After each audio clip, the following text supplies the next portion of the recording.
I'm present twice. Yes, So I hear you.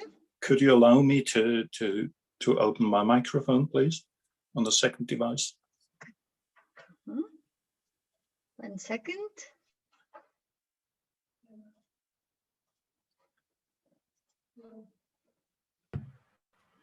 Okay. Yes. And you know, Armin, how I introduced you. I was writing a little bit about you, so I was thinking how to say in simple words what kind of school you are gonna introduce to us ordinary people just walking on the ordinary earth, living the ordinary life. So for me, it was the easiest way to say that you are, if there would be a Tesla in education, so your school would be a Tesla. This is was the way I was thinking, in a simple way how I could introduce. But for me, it's very meaningful, because you and the school model, you really introduce these developmental stages. You see how the world evolves, and you find the way how to bring it into the school. So I really hope that you will have fun and joy during this presentation, and also we have answers to your questions. So please let me know if you want to hear answers now, or you want to hear answers at some point at the end, or whatever, whenever. Maybe one answer that you think would be very meaningful for me to know beforehand. Yes. So do you want to say the first answer? Yes. Yes, maybe. Yeah, so there is a number of answers to the question when we think about the development of a school and development into inclusive school or school for everyone. So the answers are, what thoughts are coming into your head? It's like feeling like at home. I feel there is a challenge for my colleagues to go further. I have questions how to do this right. Do we have enough resources to make this, to implement this? I can't yet understand how we have to organize the whole teamwork. And I'm not sure that school is able to answer every child's needs, what kind of professionals we need, and etc. So these questions are popping up. Not questions and answers. Yeah. I see. So, and how about time management? We have around half an hour, but if you have wish to have 5 minutes more, you're welcome. We'll see. Okay, we'll see. Thank you. So I'll start.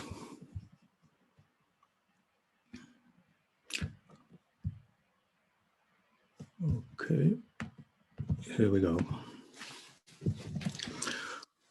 Well, I think it's a great chance to be here together with you, and to be the third in a row where Ine and Henry already planted the seeds of maybe the dream of schools we all shared together. Summerhill was an inspiring model that was guiding us in developing our school in Switzerland as well. We are working in Winterthur, which is a city near Zurich, and this is a day school. We are working on a day school basis, so the students come to our school in the morning and they leave. So it's not a boarding school. And as you can see, the building as the third pedagogue is already not typically a school building. It was a former 3 stories house, not meant to be a school.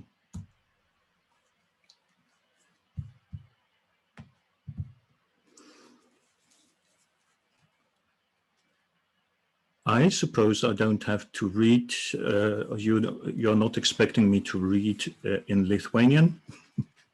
But what Peter Senge says here is something that is very important to us.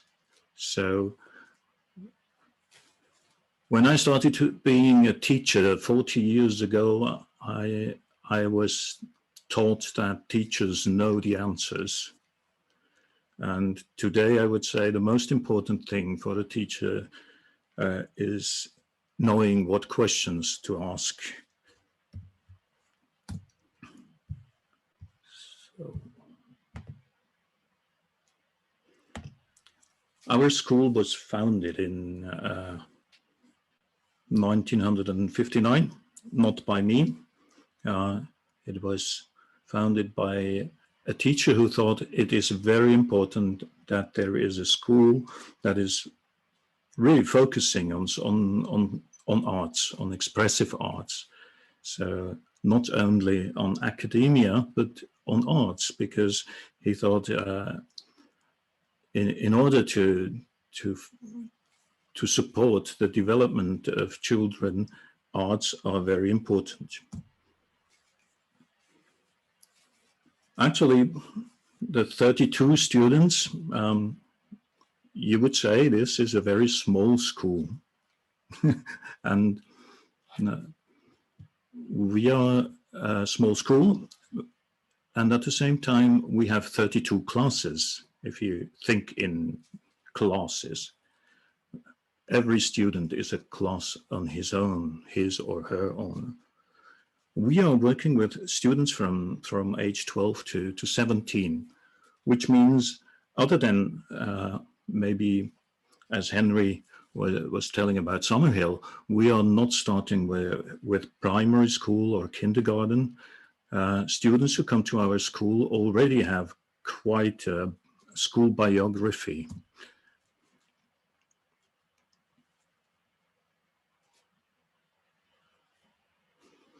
And this makes our school maybe a bit more special as well. To be a state-approved school while developing in the way we are doing, while being a sociocratic organization, while having children define more or less freely, not in a total freedom like Summerhill, but more or less freely, what they learn, how they learn, where they learn, and being state approved is exceptional. And maybe this is the link or the bridge between what Annie was presenting and what Henry was presenting. And one of the questions in the chat was, is it possible to adapt some of the elements of the fascinating approach of Summerhill into a public school? And I will focus mainly on what elements might be helpful or with low resources you could start tomorrow with it, what might be helpful.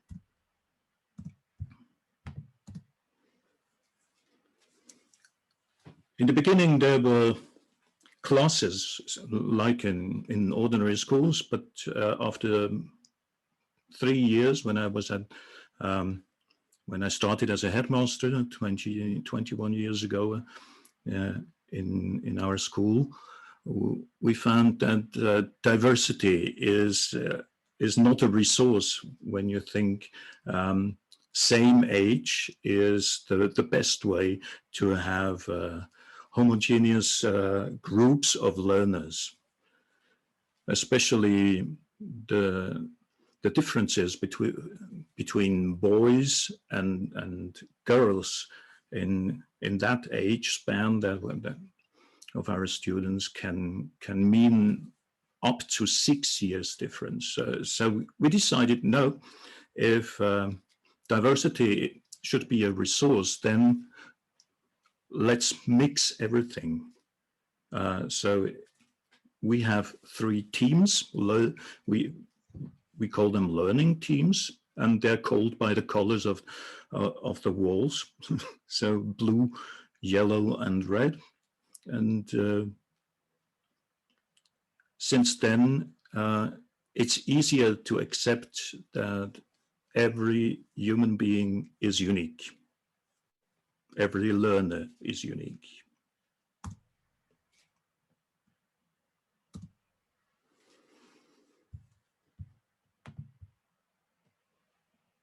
Okay. Some issues here.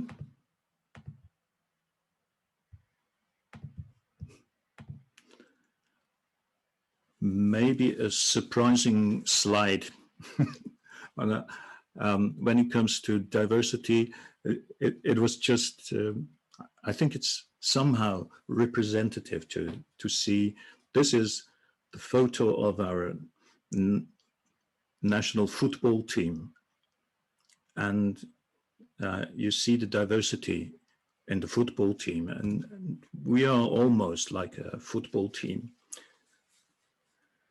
Because I was not familiar with Lithuania, I had a look at the World Values Survey to see what are the differences between Switzerland and Lithuania, to understand a bit more maybe what is the dynamics behind your initiative. And this is the World Values. A couple of years ago, and you see there's on the scale here, survival to self-expression. There's a huge gap between Switzerland and Lithuania, and here traditional versus secular rational values. You see that Switzerland is more traditional. So if you try to innovate in schools, then you have more resistance in Switzerland than you will encounter in Lithuania. That would be some kind of interpretation. Now, this is the not final version of last year, and you see what giant step Lithuania took.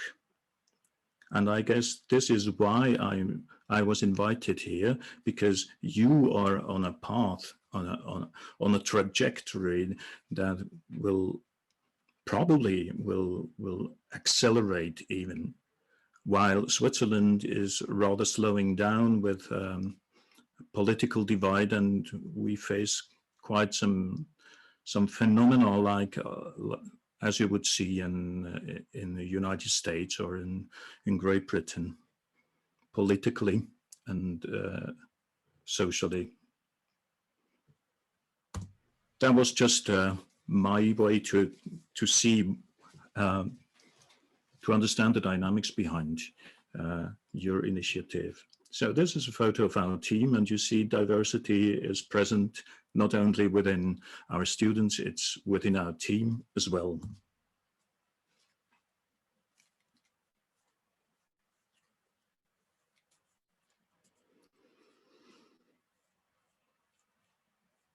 When you look at the gender balance, it seems that we are really lucky to work in a school where the gender balance is even, 10 women, 10 men.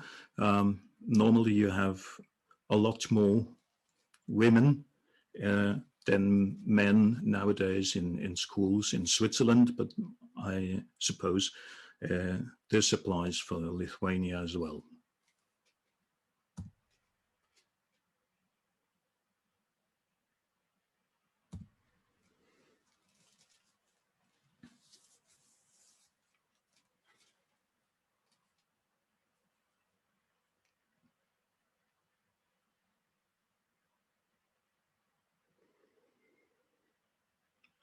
Our students are the resource or the driving force of our development.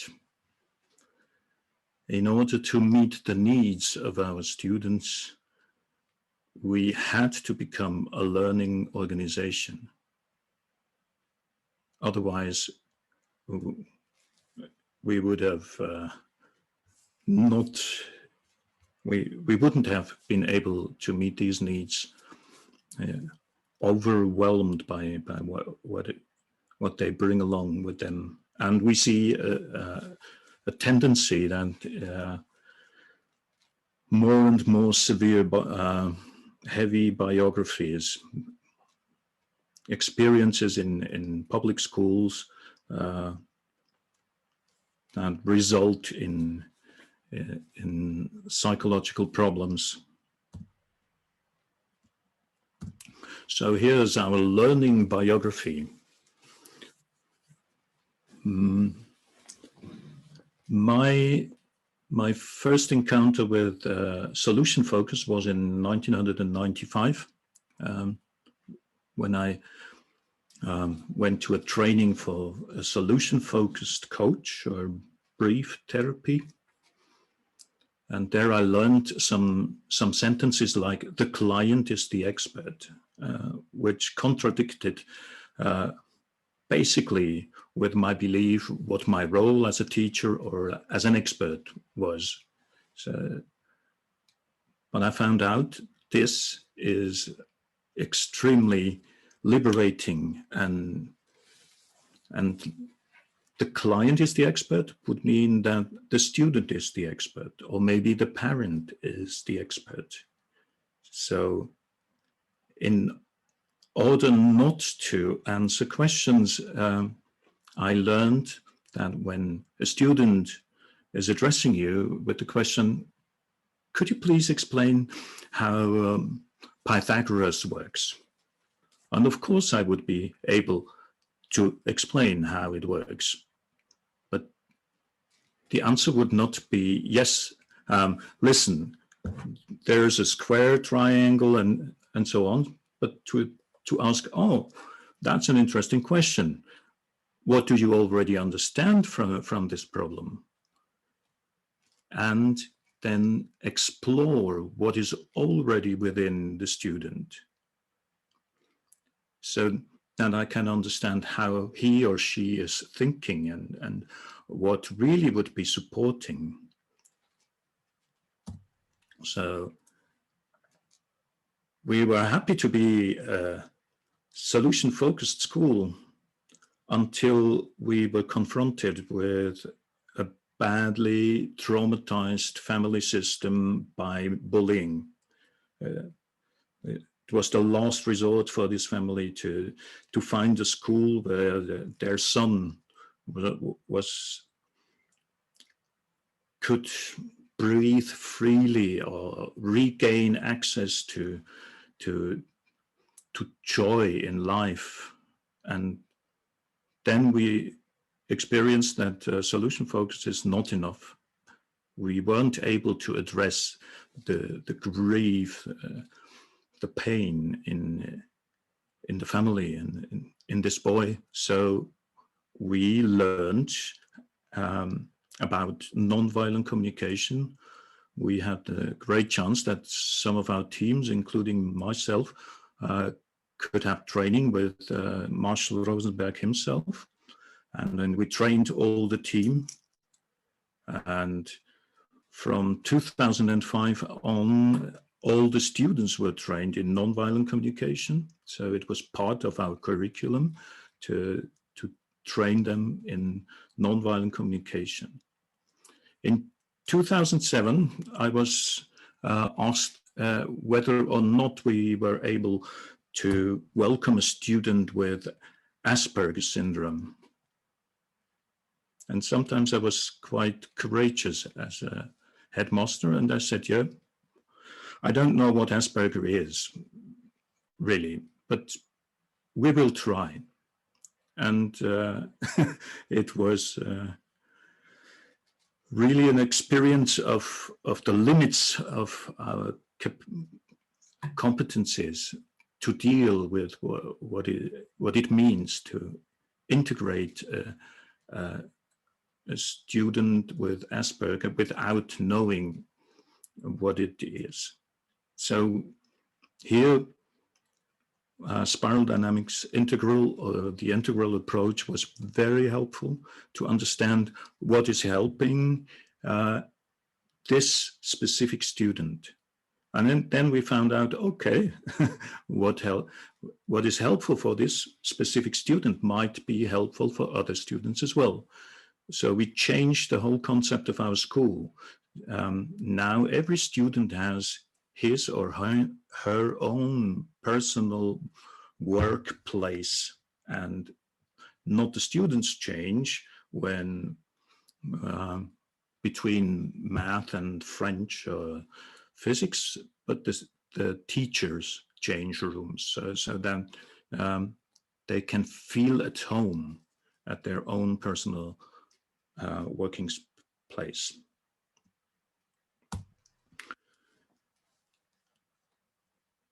With sometimes conflict arising as well in our schools,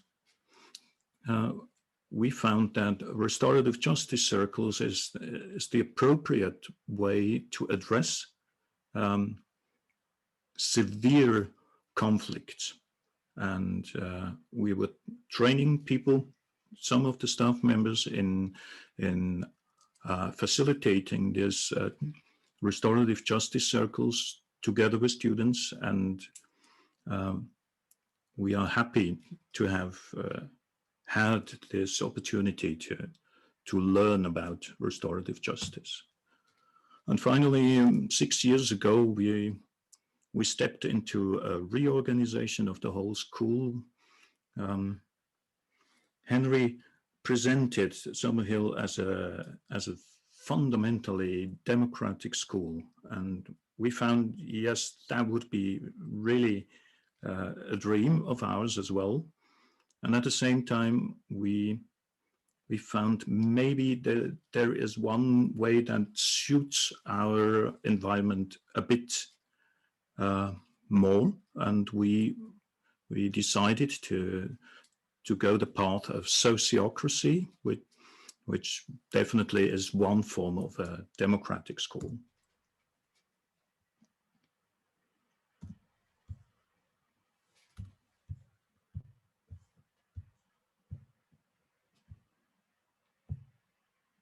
So I have 10 minutes left, is that correct?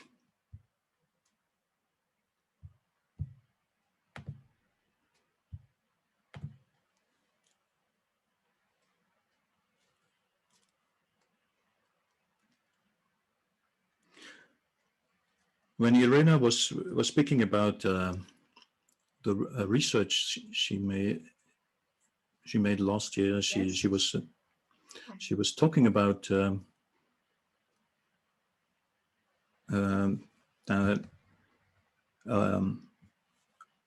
if I remember correctly, about 60% of the teachers in Lithuania that were asked said that they are a total inclusion would not be the preferred way, because it's already very complicated, overwhelmingly complicated to deal with what they encounter every day. And sometimes this school system is seen as you have to plan it, and if your lesson is well planned, you will reach your goal. Go for it. But sometimes it looks like this, and the goal is not even in sight. So as a teacher, when you see yourself as responsible for 20 or more students to reach a goal within 45 minutes, it's impossible. And I wanted to find out whether there is empirical research showing this complexity load on teachers every day, every lesson. So that's what I found first. And I was really astonished. 200 relevant decisions in every lesson. And we are talking about 45, 50-minute lessons. And then I was doing some basic research, who did it and when. It might be a good year because it's my birth year, but 1958, 200 relevant decisions in every lesson, and the world changed since then. So what is today's load on a teacher?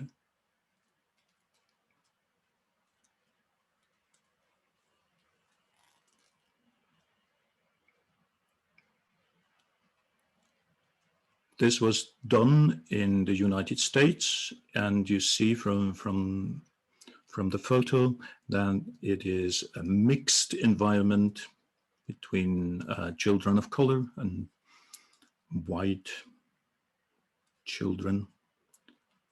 And you see, if you count it up to one lesson, you have 600 decisions, or 1,200 in 90 minutes, and if you have 4 lessons, it's 2,400. It's really overwhelming.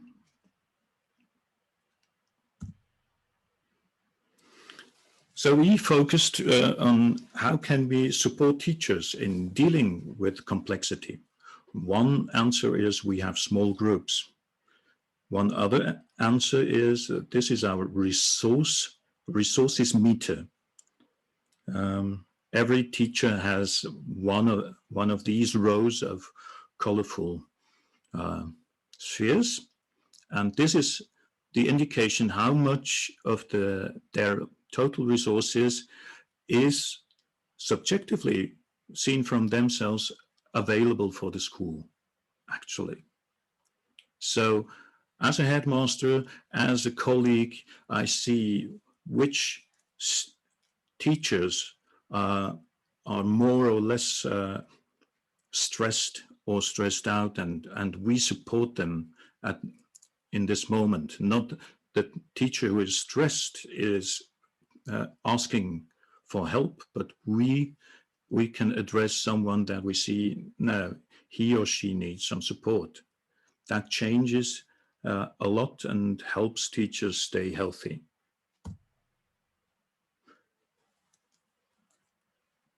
Diamonds are forever. This is an innovation we made in our team circle when all the staff members come together. The last 20 minutes of our team meeting are exclusively dedicated for witnessing things that are successful. So we share successes at the end of the meeting. And since we do that, there are problems and strategic decisions to be made. But since all of our team meetings end with stories about success we end our meetings in high spirits, and this is definitely a resource.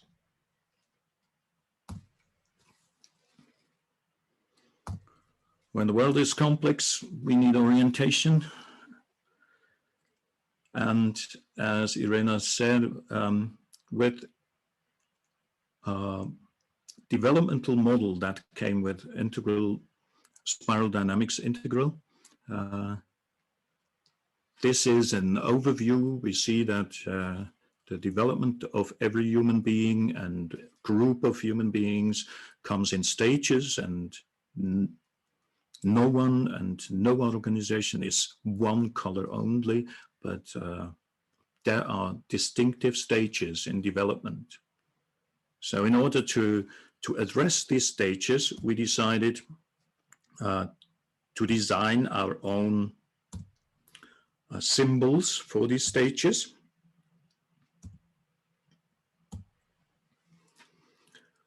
And to focus only on 3 of these stages,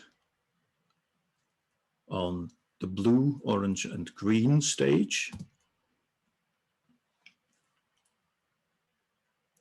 and some of us, some of you, I myself experienced school in the 60s and 70s as a blue school. So my parents asked me, did you do what your teacher wanted you to do? Did you obey? Then my parents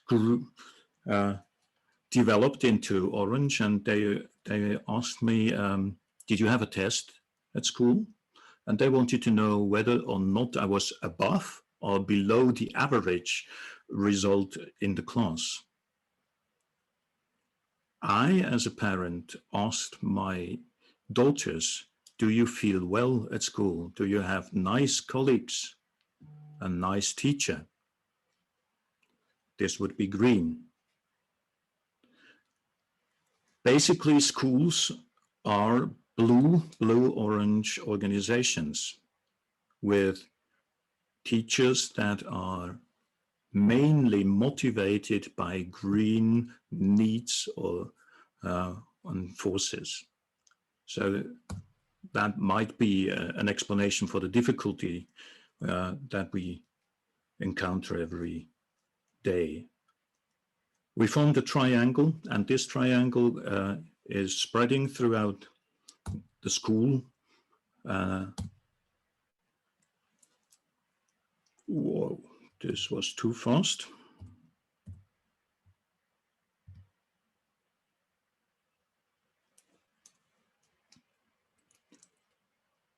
These are blue qualities, and some of these qualities or values you might feel comfortable with, and some of these values you might not feel comfortable with. But you see that a school wouldn't function, or society wouldn't function, if there are no blue values. These are the orange values.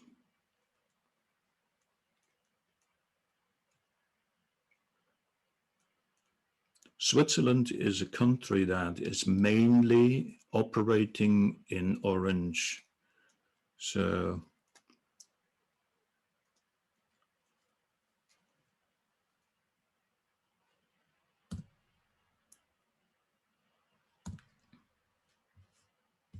nope.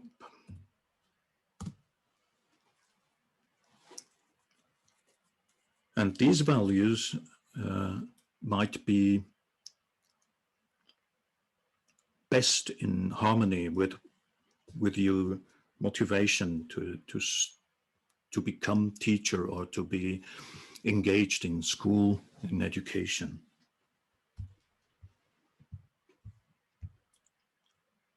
So I see that time is running, so I abbreviate a bit.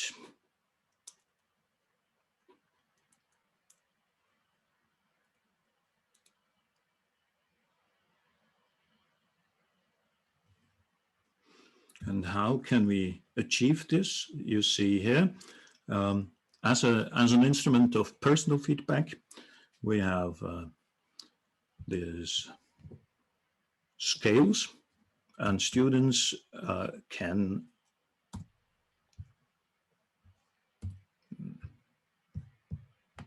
maybe you can see it here.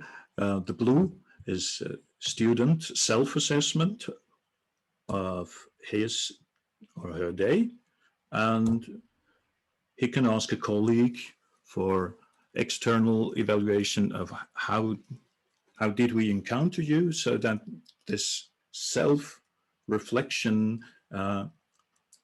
comes step by step closer to what others experience. They can do it with peers, or they can do it with the teachers as well.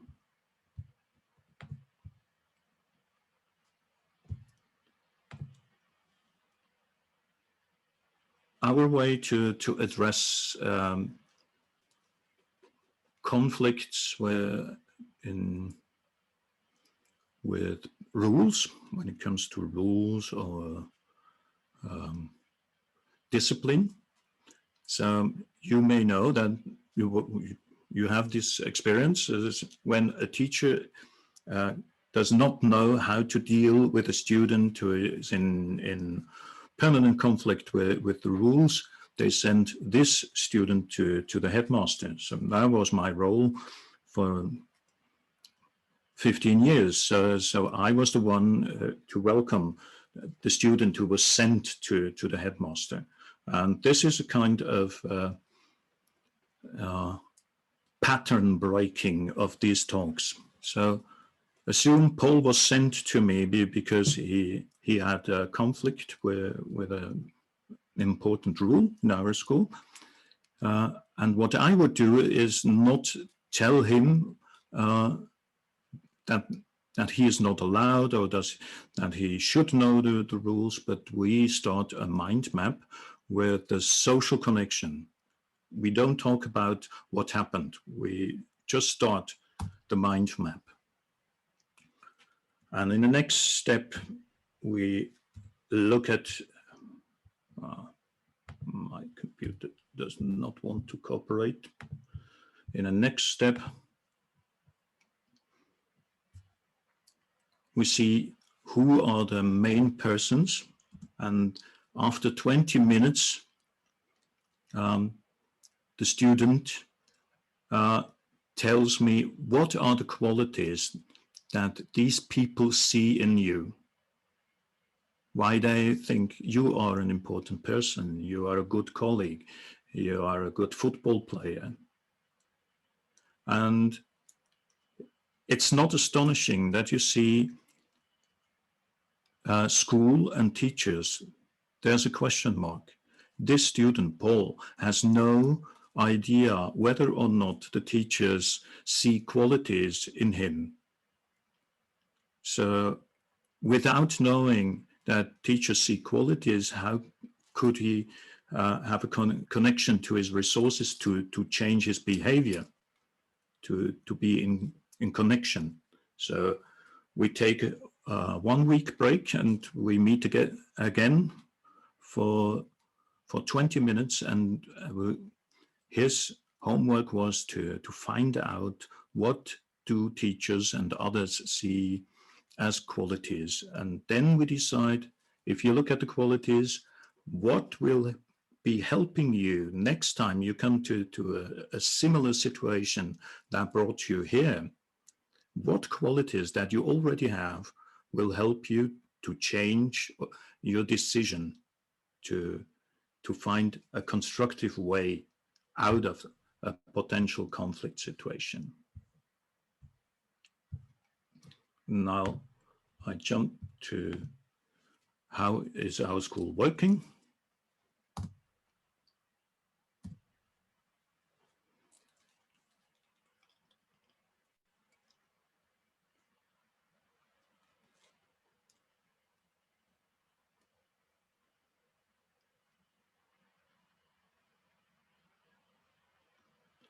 In our school, there are no 45 minutes lessons. We try to expand and have at least 90 minutes.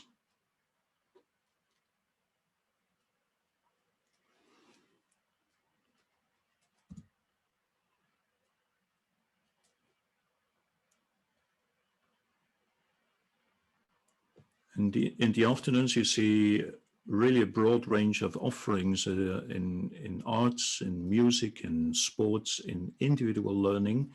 And our students help decide what the programs are, or they offer themselves one of these workshops. Atlantis is a special room in our school because we see sometimes you as a student are not able, for whatever reason, to follow what is happening within the learning room. So you have the opportunity or freedom to go to a very small room, very quiet room, where there's an adult person welcoming you and finding out what is best for you now to use your time, to learn or to do something else, not play as in Summerhill schools with adolescents. It's different. This is how our school organizational chart looks for the outside. And this is what it is in the inside. So if you see, the general circle is all students, all team members, all staff members. We have a group circle of students from every team in the Solution League. Whenever they want to change basic rules or offerings or schedules, they prepare motions, and with the Solution League, the Management Circle and General Circle, it's a permanent way of learning, adapting to what the needs of the students, of the parents, of the teachers are. So what I'm offering you today, maybe next summer it will be different. And the student circles are included in the timetable twice a week now. It's on Tuesday, and on Thursday afternoons there's an opportunity to have circle time.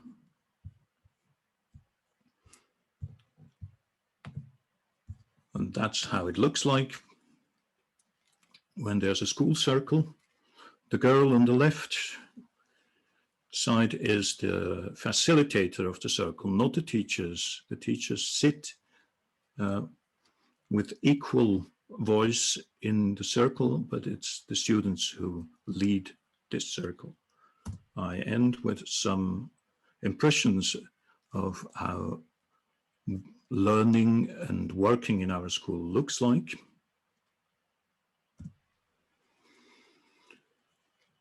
You'll notice that you see a lot of computers, and that was very helpful last year. Every student gets a computer for personal use during their time in our school. And because blended learning and finding out what really helps my learning and growing and development can be supported by the use of ICT. And so we were able to change from presence teaching to online teaching within one day, with a full spectrum timetable. And they learn to use their phones as well. No calculators anymore, but learn to use your tools.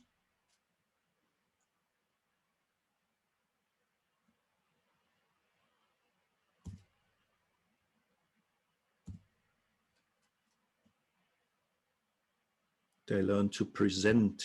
They are the teachers, learning by teaching.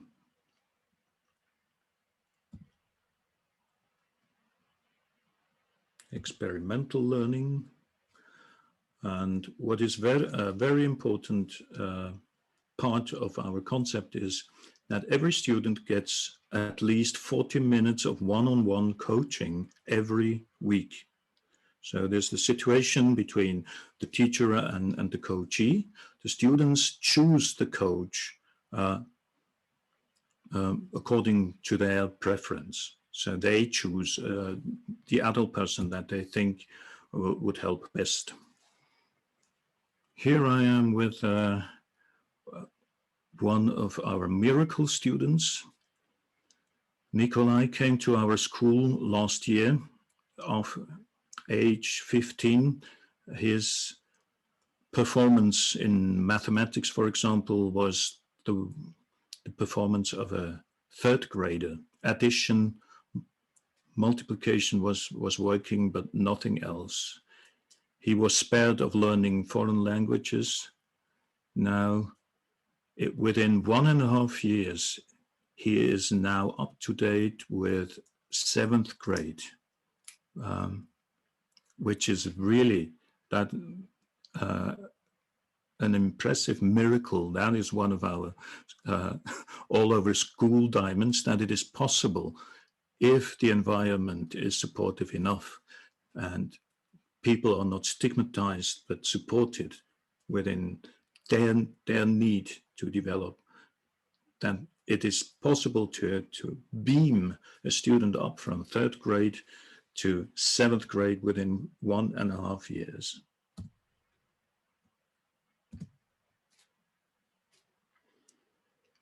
They learn to cook in our school, so they cook on Thursdays. What the students are cooking, that's what we are eating. On Mondays and Tuesdays, it's parents who come to our school to cook. So they are involved in our school as well. And one question, final question maybe here, was, is it possible to include parents or have a curriculum for parents? And we offer regularly, on a regular basis, Saturday mornings. You don't have to apply for anything, you just drop in. But on a regular basis, together with the parents and all the students, we decide on topics that are interesting for them and that they want to learn as well. Because it's one thing to have a sociocratic spiral dynamics informed school and parents who don't know what we are doing during the day with their children. So in order to form a collective, it is helpful and important for us to have parents present and be learners as well as we are. So, wow, time running. So I stop.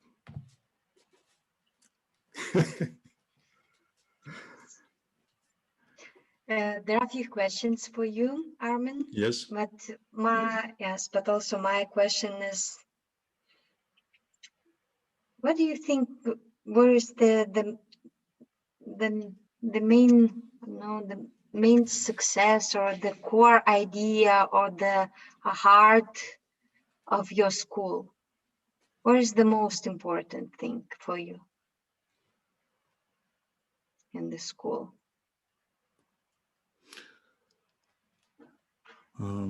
Unfortunately, I didn't have time to show about uniqueness.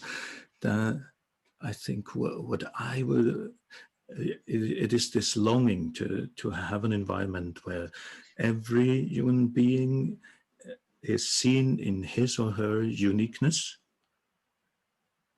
appreciated, and we are not talking of equality, but of equal dignity. We are not equal, but the dignity is equal. And some students, we are working with Syrian refugees traumatized by war. You can't address a Syrian refugee boy traumatized by war the same way you can address a Swiss boy. So it would be unfair for both if we try to be adaptive. This is a technical term, adaptive intelligence toward oneself and others. No, you are not one, you are more than one. And what is important in this moment, the ability to take nothing personal, and at least yourself. So that you're not, that you don't drown, that you are part of a team, that you're part of, that your own personal learning. Everyone is a learner in our school. Everyone. Parents, teachers, board members, students. Thank you, Armin. Exactly with this, what you said, it's like a bridge to our next speaker. Yes, you just really made the key points for the next presentation and next meeting with Adi from Israel. And I'm already starting to introduce Adi. I see that you are here. And Adi started the movement for children with special needs and children without special needs. And now she is one of the persons who leads the change in Israel schools toward inclusive education on the systemic level. So thank you, Armin, very much. I hope you will stay for some time here. Yeah? Yes, of course I will. Okay, thank you.